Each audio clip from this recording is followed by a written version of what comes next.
दोस्तों आज की इस वीडियो में बिहार डीएलएड एंट्रेंस एग्जाम में प्रीवियस ईयर पूछे गए इंग्लिश के मोस्ट इंपॉर्टेंट 20 क्वेश्चंस करने वाले हैं। और आप लोग दोस्तों चेक कीजिएगा 20 में से कितने क्वेश्चंस का आंसर आज के इस टेस्ट में आपके सही हुए हैं। आप लोग कमेंट बॉक्स में अपना स्कोर जरूर बताइएगा। चलिए दोस्तों स्टार्ट करते हैं। First question, I along with my friends dash coming. अब इस सेंटेंस में दोस्तों डैश के स्थान पर कौन सा हेल्पिंग वर्ब यूज होगा ये आपको बताना है। अब आप में से दोस्तों मोस्टली स्टूडेंट कंफ्यूजन में होंगे कि यार यहाँ पर हम इज लगाएं, एम लगाएं या आर लगाएं, क्योंकि आपको रूल ही नहीं पता है ग्रामर का। तो यहाँ पर आप लोग समझिए, यहाँ से आप पढ़िए। जब दो nouns or pronouns as well as in addition to besides like unlike with together together with along with से जुड़ते हैं, कनेक्ट होते हैं, तो वर्ब जो है ना पहला नॉन या प्रोनाउन के अनुसार लगता है। देख लीजिए इसके अनुसार यहाँ पर हेल्पिंग वर्ब का यूज हुआ है। ध्यान रखना है जब दो नॉन या प्रोनाउन इनसे कनेक्ट हो, ठीक ना। एज वेल एज आपको पता है कंजक्शन होता है, बिसाइड्स ये दोस्तों आपको पता है प्रीपोजिशन होता है, लाइक अनलाइक का यूज कई बार जो है हम कंजक्शन में भी करते हैं, ठीक है। तो इनसे कनेक्ट हो तो हमारा जो हेल्पिंग वर्ब यूज होगा वो पहले वाले ना कि पास वाले, ठीक ना, पहले वाले के अनुसार लगेगा। आई होप आप लोग समझे होंगे। तो इसका सही आंसर एम होगा। नेक्स्ट क्वेश्चन, ही प्रेफर्स मिल्क डैश टी। अब यहां पर कौन सा वर्ड्स यूज होगा दोस्तों? तो देखिए देन का यूज तो यहां पर होगा नहीं, क्योंकि तब और जब के अर्थ में होता है, ठीक है, एज अ एडवर्ब। अब टू और देन में ही हमें बताना है दोस्तों। तो कई बार हम कंपैरिजन करने के लिए दोस्तों देन का भी यूज कर लेते हैं, लेकिन हमारा रूल क्या कहता है पहले ये तो आपको पता होना चाहिए ना। देखिए देखिए क्या कहे, देन के बदले टू का प्रयोग होगा, क्योंकि प्रेफर ये जो हमारा वर्ब होता है का प्रयोग यदि दो नॉन या नॉन इक्विवेलेंट की तुलना के लिए हो, मतलब दो नॉन की तुलना के लिए हो, तो प्रेफर के बाद प्रीपोजिशन टू का प्रयोग होता है, ना कि देन का। आई होप आप लोग समझे होंगे, ठीक है ना। अब आप लोग कहेंगे कि सर यहाँ पर तो आप कह रहे हैं दो नॉन की तुलना के लिए हो तो टू का यूज होगा प्रीपोजिशन, लेकिन यहाँ पर तो दो वर्ब है। दो वर्ब नहीं है दोस्तों, ये मैंने आपको बताया था ना कि हम इन्फिनेटिव टू प्लस वर्ब की फर्स्ट फॉर्म और जेरन मतलब वर्ब की फोर्थ फॉर्म, वर्ब की फर्स्ट फॉर्म प्लस में आईएनजी, इनका यूज हम नॉन मतलब इनका यूज जो है ना हम एज अ सब्जेक्ट के रूप में भी कर सकते हैं और ऑब्जेक्ट के रूप में भी कर सकते हैं। तो वहां पर एज अ नॉन के रूप में कार्य करता है सब्जेक्ट में जब हम लगाते हैं, मतलब जेरन का, ये जेरन है ना, याद कीजिए और लिखा हुआ भी है, देख लीजिए नॉन एज अ नॉन के रूप में कार्य करता है, ठीक ना। तो हम इन्फिनेटिव मतलब टू वर्ब की फर्स्ट फॉर्म और जेरन का यूज एज अ सब्जेक्ट के रूप में कर सकते हैं, और वहां पर एज अ नॉन वो यूज होता है, ठीक ना। आई होप आप लोग समझे होंगे टू का, ठीक है ना। तो इसका सही आंसर टू हो जाएगा। नेक्स्ट क्वेश्चन आपको काफी अच्छे से समझ के आंसर करना पड़ेगा। देखिए, they prefer to go there dash stay here. अब यहां पर जो है ना दोस्तों, देखिए स्टे जो है ना ये विदाउट टू वेयर इन्फिनेटिव है, ये भी इन्फिनेटिव है और टू गो भी इन्फिनेटिव है। अब ये मुझे कैसे पता चला कि स्टे जो है ये वेयर इन्फिनेटिव है? क्योंकि टू तो लगा है नहीं। तो मैंने आपको बताया एज अ ऑब्जेक्ट के रूप में जहां पर यूज होता है, मेन वर्ब के रूप में नहीं, वर्ब तो वो हमारा इन्फिनेटिव होता है वेयर, ठीक है ना। अब देखिए रूल हमारा क्या कहता है, समझिएगा यहां पर ध्यान से। किंतु प्रेफर के बाद रेदर देन का प्रयोग होता है यदि तुलना में दो इन्फिनेटिव, यदि तुलना दो इन्फिनेटिव के बीच हो, ठीक ना। अब देखिए यहां पर दो इन्फिनेटिव के बीच तुलना हो रहा है ना, ये वेयर इन्फिनेटिव है विदाउट टू वाला, लेकिन है तो इन्फिनेटिव। तो तुलना अगर दो इन्फिनेटिव के बीच हो तो रेदर देन का प्रयोग होता है, ठीक है ना। आई होप आप लोग समझे होंगे इन्फिनेटिव के बीच अंतर। तो देख लीजिए इसका सही आंसर क्या होगा, टी एच सॉरी डी होगा, ऑप्शन डी रेदर देन, ठीक है ना। नेक्स्ट क्वेश्चन दोस्तों आप लोग काफी ध्यान से आंसर कीजिएगा, मोस्ट मोस्ट इंपॉर्टेंट है। आप पिछले साल का क्वेश्चन पेपर उठाकर देख लीजिएगा, क्वेश्चन आया हुआ है। देखिए, each of the voice dash late. अब इनमें से कौन सा हम मेन वर्ब यूज करें, प्लूरल वाला करें या सिंगुलर वाला? तो रूल हमें पता होगा जब तो हम बता पाएंगे ना कि ईच ऑफ द वॉइस अगर इस टाइप के अगर सेंटेंस आता है, मतलब इस टाइप के अगर सब्जेक्ट में वर्ड आते हैं, तो मेन वर्ब प्लूरल यूज होता है या सिंगुलर? अब देखिए कुछ स्टूडेंट कहेंगे कि सर यहाँ पर वॉइस तो हमारा प्लूरल सब्जेक्ट है, तो यहाँ पर हम प्लूरल वर्ब कर लेंगे यूज, ठीक है ना। तो ऐसा नहीं है दोस्तों, आप पढ़िए रूल। देखिए हैव के बदले हैज का प्रयोग होगा, ये किसी और सेंटेंस का है, ठीक है ना। एक्सप्लेनेशन यहां से पढ़िए, क्योंकि each of, either of, neither of, every one of के बाद नॉन या प्रोनाउन हमेशा प्लूरल होता है, ठीक है। यही वाला हमारा सेंटेंस एक्सप्लेनेशन, मतलब each of, either of, neither of के बाद जो हमारा नॉन आता है वो हमेशा प्लूरल में आता है, प्लूरल में है। लेकिन वर्ब हमेशा सिंगुलर होता है, ठीक ना, देख लीजिए ये सिंगुलर वर्ब है। तो यही है खेल ग्रामर का, जहां पर आपको इतना ज्यादा कंफ्यूज किया जाएगा कि आपको लगेगा वही और लगाकर आ जाओगे। तो यहां पर क्या आएगा, सिंगुलर मेन वर्ब यूज होगा। अब कहेंगे कि सर कम ये सिंगुलर मेन वर्ब कैसे है, तो देखिए मैंने आपको बताया था ना पिछली क्लास में कि वर्ब की जो आपके पास ट्रांसलेशन की बुक होगी ऑक्सफोर्ड जूनियर इंग्लिश या बिगिनियर, उसमें जब आप लास्ट के पेजेस ओपन करेंगे तो जो वर्ब की फर्स्ट फॉर्म में दे रखा होता है ना वर्ब, वो सारे दोस्तों ऑलरेडी प्लूरल होता है। जैसे COME कम, ये जो मैंने वर्ब लिखा है ये ऑलरेडी प्लूरल है। और मैंने सब्जेक्ट वर्ब एग्रीमेंट की क्लास में आपको बताया था कि वर्ब में एस या ईएस लगाकर COME कम, वर्ब में एस या ईएस लगाकर हम उससे सिंगुलर बनाते हैं। तो ये ऑलरेडी प्लूरल है, अब इसमें एस लगाकर हम जो है इसको सिंगुलर बना देंगे। तो यहां पर हमारा ग्रामर का रूल कहता है कि सिंगुलर यूज होगा वर्ब। तो हमारा सही आंसर ऑप्शन सी हो जाएगा। Improve the underline part of the sentence, इस सेंटेंस का जो पार्ट रॉन्ग है इसे आपको इंप्रूव करना है। सबसे पहले हम इस सेंटेंस को हिंदी में ट्रांसलेट करते हैं, क्या मीनिंग दे रहे हैं देखिए, उसके बाद हमें इजीली समझ में आ जाएगा। ठीक है ना। अनलेस, अनलेस का अर्थ किन अर्थों में होता है, मतलब अनलेस का यूज, इसका यूज दोस्तों अगर नहीं और यदि नहीं के अर्थ में होता है।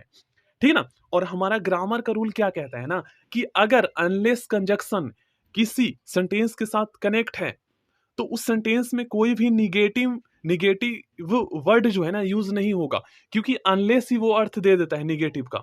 तो फिर से हमें निगेटिव वर्ड यूज करने की जरूरत नहीं होती है। लेकिन आप एक चीज नोटिस कीजिए, हम हिंदी में ट्रांसलेट करते हैं पहले, अनलेस अगर नहीं तुम कठिन परिश्रम नहीं करोगे, ठीक है ना। फ्यूचर मीनिंग देता है कंडीशनल सेंटेंसेस जो होते हैं, मैं बताऊंगा। अगर या अगर नहीं तुम कठिन परिश्रम नहीं करोगे, you will not succeed in life, मतलब तुम जीवन में सफलता नहीं पाओगे। तो कहीं ना कहीं दोस्तों आप देखेंगे तो दोनों जगह पर निगेटिव मीनिंग आ रहा है। तो दो निगेटिव मीनिंग क्यों आएगा जब हमारा रूल ही कहता है कि एक बार ही निगेटिव मीनिंग आना चाहिए, होता है ना। तो इसका सही आंसर ऑप्शन सी होगा। यहां पर ओनली वर्क हार्ड आएगा, ना कि नोट और ना कि डू, डू नोट नहीं आएगा, ओनली वर्क हार्ड आएगा। अब आप लोग यहां पढ़िए, देखिए अनलेस का प्रयोग कंजक्शन के रूप में अगर नहीं यदि नहीं के अर्थ में होता है। यह निगेटिव मीनिंग रखता है तथा कंडीशन शर्त को अभिव्यक्त करता है, ठीक है, इसलिए इसके साथ नोट का प्रयोग नहीं होता। आई होप आप लोग समझे होंगे। अब यहां पर जैसे आप लोग इस सेंटेंस को देखिए, you should not waste your time unless you are not टीमिड।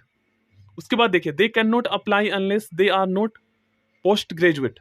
अब यहां पर दोस्तों नोट का यूज किया गया है, इससे सेंटेंस गलत हो गया, और यहां पर भी नोट का यूज किया गया है जिससे सेंटेंस गलत हो गया। क्यों? क्योंकि जब यही निगेटिव मीनिंग देता है तो फिर दोबारा निगेटिव वर्ड यूज करने की जरूरत क्या है। आप लोग यहां पर पढ़ भी सकते हो, ठीक है। इसी तरीके से ये वाला जो सेंटेंस है बिल्कुल सही है, ये भी सेंटेंस सही है। Next question, he will not go there until you don't come. अब अंटिल का यूज दोस्तों किन अर्थों में किया जाता है, जब तक नहीं के अर्थ में किया जाता है, और ये भी दोस्तों निगेटिव मीनिंग देता है। वहां पर शर्त के लिए किया जाता है और यहां पर समय का बोध कराने के लिए किया जाता है, ठीक है ना। तो रूल हमारा यही कहता है कि अंटिल के बाद भी अगर कोई अंटिल से कोई क्लॉज, ठीक है, उपवाक्य कोई कनेक्ट हो तो उसमें कोई भी निगेटिव वर्ड नहीं यूज होगा, अंटिल ही उसका अर्थ कंप्लीट कर देता है। अगर आप अंटिल का use as a negative word मतलब मीनिंग के रूप में कर रहे हो तो, ठीक है। तो यहां पर डू नॉट का यूज नहीं होगा। इसका सही आंसर होगा दोस्तों, he will not go there until you come, only यहां पर कम आएगा, ठीक ना, डोंट कम के स्थान पर। देखिए यहां पर आप लोग समझ सकते हैं, देखिए अंटिल का use up to the time when, जब तक तक और जब तक नहीं के अर्थ में होता है ना। पढ़िए, टिल और अंटिल का प्रयोग कंजक्शन के रूप में समय का बोध कराने के लिए होता है। अंटिल निगेटिव मीनिंग रखता है, इसलिए इसके साथ नोट का प्रयोग नहीं होता। आई होप आप लोग समझे होंगे। चलिए नेक्स्ट क्वेश्चन करते हैं। Don't walk on the slippery place, ठीक ना, डैश यू विल स्लीप। अब यहां पर क्या यूज होगा, तो देखिए सबसे पहले तो आप इसे हिंदी में ट्रांसलेट कीजिए, क्या अर्थ आ रहा है। Don't walk on the slippery place, आप स्लिपरी प्लेस पे जो है मत टहलो, अन्यथा नहीं तो आप जो है स्लिप मतलब गिर जाओगे, ठीक है ना। तो यहां पर दोस्तों अदरवाइज और एल्स इन तीनों का अर्थ जो है ना, मतलब इन तीनों का सेम अर्थों में यूज किया जाता है, और ये तीनों मीनिंग जो है ना अन्यथा नहीं तो के अर्थ में मतलब मीनिंग देता है। तो इसलिए इसका सही आंसर ऑप्शन डी हो जाएगा। देखिए यहां पर आप लोग पढ़िए, अदरवाइज एल्स एंड और एल्स का प्रयोग नहीं तो अन्यथा के अर्थ में होता है। इसके साथ प्रयुक्त जो क्लॉज जो उपवाक्य होता है, नोट का प्रयोग नहीं होता। ठीक है, इसके साथ जो उपवाक्य कनेक्ट होता है उसमें नोट का यूज नहीं होता। जैसे यहां पर, ठीक है, यहां पर आप लोग देख सकते हो, यहां पर नोट का भी यूज नहीं हुआ है, लेकिन यहां हमें यहां पर बताना था, तो यहां पर इन तीनों का यूज होगा। देखिए दोस्तों, ये क्वेश्चन मोस्ट मोस्ट इंपॉर्टेंट है, आप लोग ध्यान से समझिएगा। I shall help him if he will come, इस सेंटेंस का जो अंडरलाइन पार्ट है, इसमें क्या इंप्रूवमेंट होगा, यहां पर कौन सा वर्ब यूज होगा, ये आपको बताना है। ठीक है ना, तो सबसे पहले आप रूल समझिए। देखिए हमारा रूल क्या कहता है, यहां पर जो है ना कहा गया है कि विल का प्रयोग नहीं होगा। अब क्यों नहीं होगा ये भी मैं आपको बताऊंगा। क्योंकि यदि फ्यूचर की दो घटनाओं का वर्णन हो, ठीक है ना, फ्यूचर की यदि दो घटनाओं का वर्णन हो, तो मुख्य क्लॉज, जो कि ये हमारा मुख्य क्लॉज है। अब मुख्य क्लॉज आप कैसे पहचान सकते हो ये भी मैं आपको बताऊंगा। तो मुख्य क्लॉज में फ्यूचर टेंस, ठीक है ना, फ्यूचर टेंस का प्रयोग होगा, किंतु सबॉर्डिनेट जो क्लॉज है ये वाला, ठीक है, इसमें सिंपल प्रेजेंट टेंस का प्रयोग होगा। अब सबॉर्डिनेट क्लॉज पहचानने का तरीका क्या है, तो उस सेंटेंस या फिर कह सकते हो उस क्लॉज का जो सब्जेक्ट होगा ना, उससे पहले as soon as, when, if, after, before, until, unless का प्रयोग होगा। तो वो वाला जो क्लॉज होगा वो सबॉर्डिनेट क्लॉज होगा। ठीक है ना। अब रूल हमारा क्या कहता है कि अगर, क्या कह रहा है, मतलब यदि फ्यूचर की दो घटनाओं का वर्णन हो एक साथ, ठीक है ना, तो पहले वाला जो क्लॉज है उससे पहले कोई भी मतलब इस टाइप के आपको वर्ड देखने को नहीं मिलेंगे। ठीक है ना, और वो हमेशा जो है सिंपल फ्यूचर टेंस में ही होगा, जैसे यहां पर आप लोग देख सकते हो। और उसके साथ अगर if, as soon as, when, before, until, unless से अगर कोई क्लॉज मतलब सेंटेंस कनेक्ट हो, तो समझ लीजिए कि वो सिंपल प्रेजेंट टेंस में प्रयोग होगा, अगर दो फ्यूचर की घटनाओं की बात की जा रही है तो। आई होप आप लोग समझे होंगे, तो इसलिए यहां पर विल का प्रयोग नहीं होगा। ठीक ना, आई होप आप लोग समझे होंगे।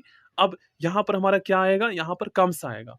क्यों? क्योंकि ये सिंपल प्रेजेंट टेंस में होगा, और सिंपल प्रेजेंट टेंस में होगा तो ही के साथ आपको पता है ही हमारा थर्ड पर्सन का सिंगुलर सब्जेक्ट होता है, तो इसके साथ हमारा सिंगुलर हेल्पिंग वर्ब या मेन वर्ब का यूज करना होता है। ठीक ना, तो यहाँ पर ACOME, कम तो आपको पता है ये प्लूरल वर्ब होता है, तो इसके साथ एस लगाकर इसको सिंगुलर बनाएंगे, तभी तो हमारा सब्जेक्ट वर्ब एग्रीमेंट यहाँ पर रूल लागू होगा, मतलब उसको फॉलो करेगा, और तभी तो हमारा सेंटेंस करेक्ट होगा। ठीक ना, इसलिए इसका सही आंसर क्या होगा, ऑप्शन बी। अब इस सेंटेंस का आंसर आप लोग इजिली कर सकते हो, क्योंकि आपको पता चल गया है जब एक साथ फ्यूचर की दो घटनाओं का जिक्र हो, तो हमारा जो सबऑर्डिनेट क्लॉज होता है ना, वो हमारा सिंपल प्रेजेंट टेंस में होता है। बस अब यहां पर विल कम के स्थान पर आपको पता चल गया कम्स का यूज होगा। ठीक ना, आई होप आप लोग समझे होंगे। ठीक है ना, चलिए नेक्स्ट क्वेश्चन करते हैं। यहां पर आप लोग डिटेल में एक्सप्लेनेशन भी देख सकते हो। और ये जो मैं आपको क्वेश्चंस करवा रहा हूं ना, ये कंडीशनल सेंटेंसेस का है, जो कि आपके एग्जाम में पूछे जाते हैं। Next question, everybody knows that Ragini is the most unique singer of this college. अब आपको बताना है अंडरलाइन जो इस सेंटेंस का पार्ट है, यहां पर क्या इंप्रूवमेंट किया जा सकता है। अगर सही है तो आपको नो इंप्रूवमेंट ऑप्शन सिलेक्ट करना है, अगर सही नहीं है तो इनमें से आपको बताना है। तो देखो गाइस, हमारा ग्रामर का रूल क्या कहता है ना, जहां पर आप पढ़िए, देखिए, यूनिक के पहले द मोस्ट का प्रयोग नहीं होगा, क्योंकि सॉरी का प्रयोग नहीं होगा, बल्कि ए का प्रयोग होगा। याद रखें कि कुछ ऐसे एडजेक्टिव हैं जो पॉजिटिव डिग्री में प्रयुक्त होते हैं किंतु सुपरलेटिव डिग्री का अर्थ देते हैं। ऐसे एडजेक्टिव आप लोग देखिए यहाँ पर, ठीक है ना, ये already as a superlative degree का अर्थ देता है। तो फिर उस इस टाइप के जो एडजेक्टिव होते हैं, इसके साथ हमें और कोई अलग से वर्ड लगाने की जरूरत नहीं है, मतलब इसको सुपरलेटिव डिग्री में चेंज करने की जरूरत नहीं है, क्योंकि ऑलरेडी सुपरलेटिव में है। ठीक है ना, आई होप आप लोग समझे होंगे।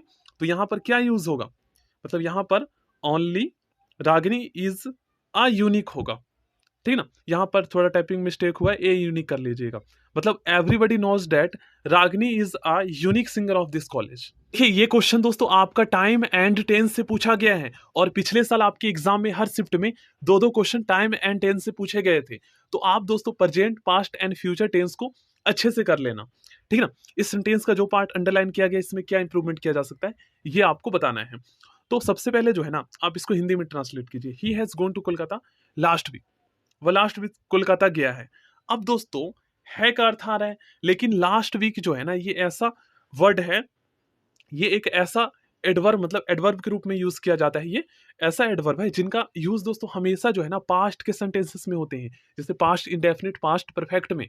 लेकिन यहाँ पर तो दोस्तों प्रेजेंट परफेक्ट में किया गया है, जो कि गलत है। तो ये जो सेंटेंस है ना, ये हमारा पास्ट का होगा, पास्ट का इंडेफिनिट। तो ऑप्शन ए इसका सही आंसर होगा। यहाँ पर आप लोग पढ़ भी सकते हो। देखिए क्या कहा गया यहाँ पर, has gone to Kolkata last week के बदले went to Kolkata last week का प्रयोग होगा, क्योंकि लास्ट का प्रयोग किसी भी टाइम बताने वाले शब्द जैसे last night, last week, last month, year या लास्ट जून, स्प्रिंग के साथ पास्ट टाइम को निरूपित करता है। और पास्ट टाइम निरूपित करने वाले शब्दों या शब्द समूहों का प्रयोग होने पर वाक्य समानता सिंपल पास्ट में होता है। ठीक ना, आई होप आप समझे होंगे। और देख लीजिए इनसे भी आ सकता है क्वेश्चन। चलिए next question, when he will arrive the band will play the national anthem. अब देखिए दोस्तों, ये वाला जो पार्ट अंडरलाइन किया गया है, इसमें क्या इंप्रूवमेंट किया जा सकता है आपको बताना है। 99% स्टूडेंट सभी बता देंगे। देखिए मैंने आपको रूल बताया था ना कि जब भी कोई sentence when, as soon as, if या आफ्टर इनसे स्टार्ट हो तो वो हमारा सबऑर्डिनेट क्लॉज होता है। और हमारा ग्रामर का रूल क्या कहता है, जब एक साथ दो फ्यूचर की घटनाओं की बात हो तो जो हमारा मेन क्लॉज होगा वो हमेशा दोस्तों फ्यूचर में होगा। तो ये मेन क्लॉज है हमारा, ठीक ना। और सबऑर्डिनेट क्लॉज पहचानने का तरीका हमें पता है, इनसे स्टार्ट होगा, when, as soon as, no sooner than, या उसके बाद अनटिल हो गया, अनलेस हो गया, ठीक है ना, आफ्टर हो गया। तो ये वाला पता चल गया, ये सबऑर्डिनेट क्लॉज है। तो ये हमेशा प्रेजेंट इंडेफिनिट टेंस में होता है, ठीक ना, फ्यूचर में नहीं होता, यही तो रूल है। तो यहाँ पर क्या होगा, यहाँ पर ही वेन ही अराइव्स होगा। यहाँ पर आप लोग पढ़ भी सकते हो। नेक्स्ट क्वेश्चन मोस्ट इंपॉर्टेंट है, आपको बताना है जो अंडरलाइन पार्ट किया गया है ना इस सेंटेंस का, इसमें क्या इंप्रूवमेंट किया जा सकता है। तो देखिए ग्रामर का रूल हमारा क्या कहता है दोस्तों, जब भी 5 टाइम, 2 टाइम्स, 1 टाइम्स इस टाइप के अगर आपको वर्ड्स देखने को मिले तो उस सेंटेंस का जो मतलब वो जो सेंटेंस होगा ना वो किस टेंस में होगा, वो प्रेजेंट परफेक्ट टेंस में होगा, ना कि प्रेजेंट परफेक्ट कॉन्टिन्यूअस। पढ़ लीजिए आप लोग। तो इसलिए इस क्वेश्चन का सही आंसर होगा ऑप्शन सी, ये हमारा प्रेजेंट परफेक्ट में होगा, ठीक है, इसकी वजह से। और ये तो सही है ना, ये रॉन्ग पार्ट है, तो इसलिए हमारा ये सही होगा। देखिए मैं बताता हूं, सेंटेंस का ये वाला जो पार्ट है ये तो सही है, तो इसी में क्या गलती की गई है जिसको हमें इंप्रूव करना है। तो यहां पर अगर हम I have rung the bell लगा देंगे, डोरबेल, तो सही हो जाएगा। नेक्स्ट क्वेश्चन मोस्ट इंपॉर्टेंट है, there is no rainfall in our village for the last 5 months.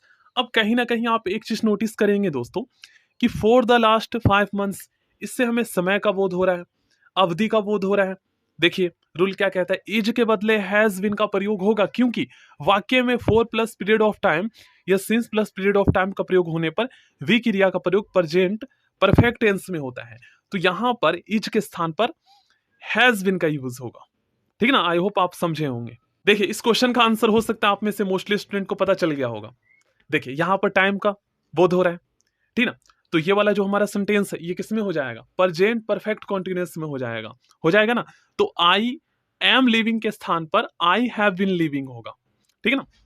यहां पर आप लोग पढ़ सकते हैं, आई एम लिविंग के बदले आई हैव बीन लिविंग का प्रयोग होगा, क्योंकि वाक्य में सिंस 1980 का प्रयोग है, जिससे पता चलता है कि रहने का काम 1980 में शुरू हो रहा है, ठीक ना। टेंस से ही तो पूछा गया है, तो इतना तो दोस्तों आपको आता ही होगा टेंस, और अब तक जारी है।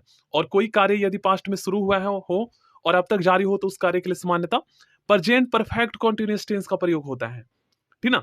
आई होप आप लोग समझे होंगे।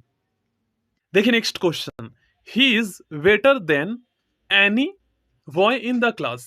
अब यहां पर क्या इंप्रूवमेंट किया जा सकता है ये आपको बताना है।